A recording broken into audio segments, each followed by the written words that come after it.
నాడు యూనివర్సిటీ మంచి భవిష్యత్తు కోసం తెలుగు విద్యార్థులు ఇష్టపడే యూనివర్సిటీ.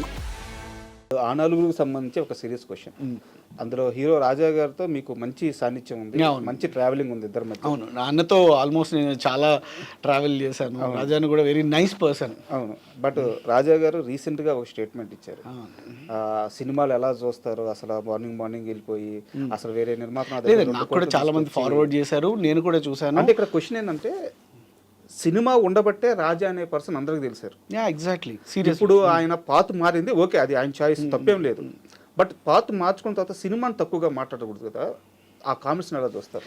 ఏమంటే రాజా అంటే నాకు చాలా ఇష్టం. ఎందుకంటే యాజ్ మా ఇంట్లో నాకు ఇద్దరు తమ్ముళ్ళు ఉన్నారు, నాకు అన్న లేరు. సో ఆ నలుగురు సినిమా తర్వాత నేను చాలా అన్నగా నాకు చాలా సపోర్టివ్గా ఉన్నారు. నేను కూడా చాలా ట్రావెల్ చేశాను అన్నతో, రాజాన్నతో.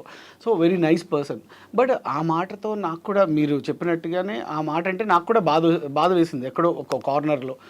ఎందుకంటే తను రికగ్నిషన్ సంపాదించుకుంది, యాజ్ ఇప్పుడు ఫాస్టర్గా వెళ్ళి ఇంతమందికి ప్రజలకి తన బోధిస్తుంది, చెప్తుంది, ఇన్స్పైర్ చేస్తుంది కూడా ఒక సినిమా నుంచే వెళ్ళి. కానీ అలాంటి సినిమాని అవమానించడం అన్నది, అంటే ప్రతి శుక్రవారం లైన్లో నుంచుని సినిమాలు ఎలా చూస్తారయ్యా మీరు అంటే, ఈయన సినిమా కోసం కూడా చాలామంది లైన్లో నుంచి చూశారు కదా. చూశారు, చూడకుండా ఆనంద్ అనే అంత పెద్ద హిట్ రాలేదు, ఆ నలుగురు రాలేదు, వెన్నెల అనే సినిమా రాలేదు, భద్రాద్రి, చాలా సో మెనీ ఫిలిమ్స్ తను చేసినవి కూడా. ఒక రికగ్నైజ్డ్ ఆర్టిస్ట్గానే తను అందులోకి వెళ్ళి ఇంత క్రేజ్ని సంపాదించుకోవడం జరుగుతుంది. సో అలాంటిది మొన్న కూడా నేను కొన్ని రీల్స్లో నాకు ఫార్వర్డ్ చేశారు. ఏది 2 కోట్లు ఇస్తారు, ఒక 2 months ముందు నా దగ్గరికి వచ్చి ప్రొడ్యూసరు వాళ్ళు మళ్ళీ వెనక్కి తిరిగి కూడా చూసుకోకుండా నేను సమాధానం చెప్పాను. అవన్నీ వెరీ ఇప్పుడు ఆర్టిస్టులు అన్న వాళ్ళకి కులాలకి, మతాలకి, ప్రాంతాలకి అసలు సంబంధం లేదు, అది యూనివర్సల్. ఇప్పుడు తమిళ్లో విజయ్ గారు ఉన్నారు, క్రిస్టియన్. కేరళలో ఉన్నారు, చాలామంది క్రిస్టియన్స్ ఉన్నారు. సో మన దాంట్లోనే చాలామంది క్రిస్టియన్స్ ఉన్నారు.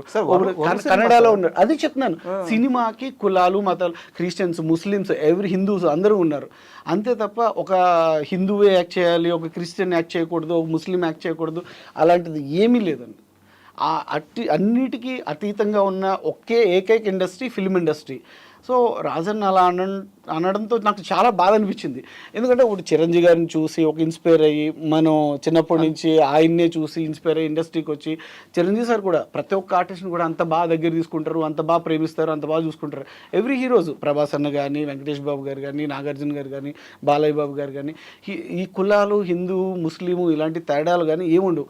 కానీ ఒక ఇన్స్పిరేషన్గా అవతల వాళ్ళకి ఒక స్టేజ్ పై నుండి ఒక ఫాదర్గా ఒక అంతమంది చెప్తునేటప్పుడు ఇలాగ సినిమా గురించే ఎక్స్పెషల్లీ మాట్లాడి చెప్పడం అన్నది నాకు ఎక్కడో బాధ అనిపించింది. సీరియస్గా అది కరెక్ట్ కూడా కాదు. సనాతన ధర్మం అనేది హిందూ ధర్మం. ఇప్పుడు నేను హిందూ అయితే నా దేవుడు గొప్ప, అంతే తప్ప ఒక దేవుడిని, పక్క దేవుడిని అవమానించి పక్క కులాన్ని దూషించే హక్కు, రైట్స్ మనకు లేవు. ఇప్పుడు నా ఇష్టం, నేను క్రిస్టియన్గా మారాలనుకుంటే డెఫినెట్గా నాకు అనిపించాలి, నేను మారిపోతా. ఒక ముస్లింగా మారాలి, ఒక ముస్లింగా నాకు అనిపించాలి, నేను మారుతా. అంతే. మొత్తం అంటే ఫోర్స్ చేసి వాళ్ళు నాకు ఇలా జరిగింది, నీకు ఇలా జరుగుతుంది, మీరు కూడా రండి అనడంలో అర్థం లేదు. ఎందుకంటే అందరూ ఒకటే, మన మనుషులు. ఫస్ట్ ఆఫ్ ఆల్ కులాలు, మతాలు ఇవన్నీ పుట్టిన తర్వాత, కానీ ఒక మతం గురించి, ఒక కులం గురించి ఇన్స్పైర్ చేసి, అది మూవీతో కంపేర్ చేసి, సినిమా గురించి ఒక ప్రొడ్యూసర్ నాకు 2 కోట్లు ఇస్తా అన్నాడు, అయినా నేను వెళ్ళలేదు అంటే, అది అన్న ఒపీనియన్, పర్సనల్ ఒపీనియన్. అంతే తప్ప అది చెప్పి జనాల్ని ఏదో ఇన్స్పైర్ చేసి మార్చడానికి కోసం ట్రై చేయడం అన్నది నాకు కరెక్ట్ అని అనిపించలేదు. సో నాకు కూడా సమ్ ఫీల్ ఉంది ఖచ్చితంగా. మీరు ఇప్పుడు మాట్లాడారు కాబట్టి నేను చెప్తున్నాను, అయితే నాకు అనిపించిన ఫీల్ అది కరెక్ట్ కాదని నా ఫీలింగ్. ఇప్పుడు దేవుడు అన్నది పర్సనల్, మన హిందూ సనాతన ధర్మం. ఇప్పుడు కర్మ ఎవరు చేసినా, తప్పు ఎవరు చేసినా అది అనుభవించాలి. అది మంచి చేస్తే మంచి తిరిగి మళ్ళీ మనకు వస్తుంది, చెడు చేస్తే తిరుగు అది కూడా మనమే ఫేస్ చేయాలి. ఆ రెండు మనం ప్రతి ఒక్క మనిషి ఫేస్ చేస్తున్నప్పుడు ఎవరి దేవుడు, ఇప్పుడు రంజాన్, మనం రంజాన్ జరుపుకున్నాం, అందరూ హిందూ ముస్లిం బాయ్ అన్నారు. ఓకే, మనం ఎప్పుడు ఆంధ్రాలో కానీ ఎక్కడైనా సరే హిందూ ముస్లిం బాయ్ అంతే. మన బ్లడ్ ఒకటే, ఎవ్రీథింగ్ అన్నీ ఒకటే అయినప్పుడు, ఎస్పెషల్లీ సినిమా, నన్ను దేవుడు మార్చాడు, సినిమా నుంచి నేను బయటకు వచ్చాను, మీరు కూడా వచ్చి చూడండి, మీరు కూడా దేవుళ్ళలో ఐక్యమైపోండి, మీరు క్రిస్టియానిటీ తీసుకోవడంలో అర్థమేం లేదు.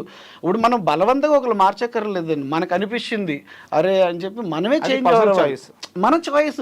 అంతే తప్ప సినిమాని అడ్డు పెట్టుకుని వాళ్ళందరికీ బోధించి ఏదో వాళ్ళని ట్రాన్స్లోకి తీసుకెళ్ళి వాళ్ళని మారమనడం అంటే అన్న మారచ్చు, ఎందుకంటే అన్న పర్సనల్ ఒపీనియన్ అది. కానీ వేరే వాళ్ళకి మన సినిమా వాళ్ళని బ్యాడ్ చేసి తను అన్న కూడా వెళ్ళింది సినిమా నుంచే కదా, సినిమా నుంచే వెళ్ళి తను అలా చెప్పడం అన్నది నాకు అందుకు అంత కరెక్ట్ అని అనిపించలేదు. అందుకే ఒక్క చిన్న బాధ అయితే ఉంది. ఇఫ్ యూ డోంట్ మైండ్ అంటే యాజ్ ఏ నేను సినిమా పర్సనే, ఇప్పుడు చిరంజీవి గారు, బాలకృష్ణ గారు, వెంకటేష్ బాబు గారు, ప్రభాస్ అన్న వీళ్ళందరూ చూసి ఇప్పుడు పుష్ప అవుతుంది, ఆ క్యారెక్టరైజేషన్స్, ఆ సినిమా పర్సన్ని ప్రతి ఒక్కరు అవమానిస్తారు. చాలా ఇప్పుడు ఒక మాట అనేటప్పుడు సినిమా వాళ్ళ మీద ఎఫెక్ట్ చాలా పడుతుంది, ప్రతి ఒక్కరు కూడా అభిమానిస్తారు. ప్రతి ఒక్కరు అంటే దీనికి కులాలకి మతాలకి ఎటువంటి సంబంధం లేకుండా అతీతంగా ఉన్నదే ఒక సినిమా ఇండస్ట్రీ.